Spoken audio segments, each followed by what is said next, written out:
Question 82. Is any man able perfectly to keep the commandments of God? Answer.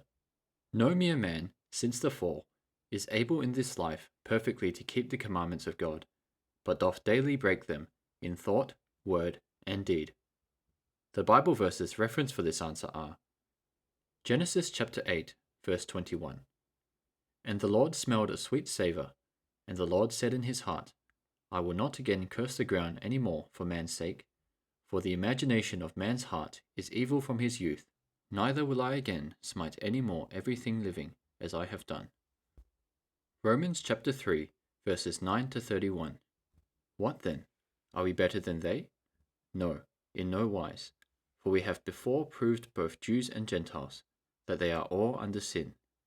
As it is written, there is none righteous, no, not one. There is none that understandeth, there is none that seeketh after God. They are all gone out of the way, they are together become unprofitable. There is none that doeth good, no, not one. Their throat is an open sepulchre, with their tongues they have used deceit. The poison of asps is under their lips, whose mouth is full of cursing and bitterness. Their feet are swift to shed blood. Destruction and misery are in their ways, and the way of peace have they not known. There is no fear of God before their eyes. Now we know that what things soever the law saith, it saith to them who are under the law, that every mouth may be stopped, and all the world may become guilty before God. Therefore by the deeds of the law there shall no flesh be justified in his sight, for by the law is the knowledge of sin. But now the righteousness of God without the law is manifested, being witnessed by the law and the prophets, even the righteousness of God, which is by faith of Jesus Christ unto all, and upon all them that believe, for there is no difference.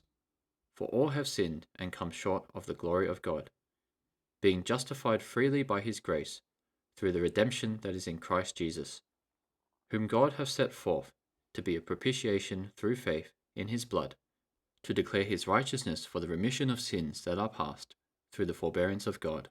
To declare, I say, at this time his righteousness, that he might be just, and the justifier of him which believeth in Jesus.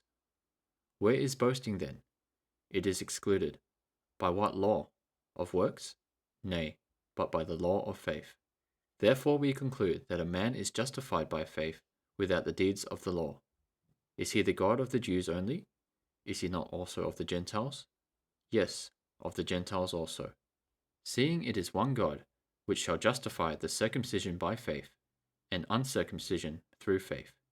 Do we then make void the law through faith? God forbid. Yea, we establish the law.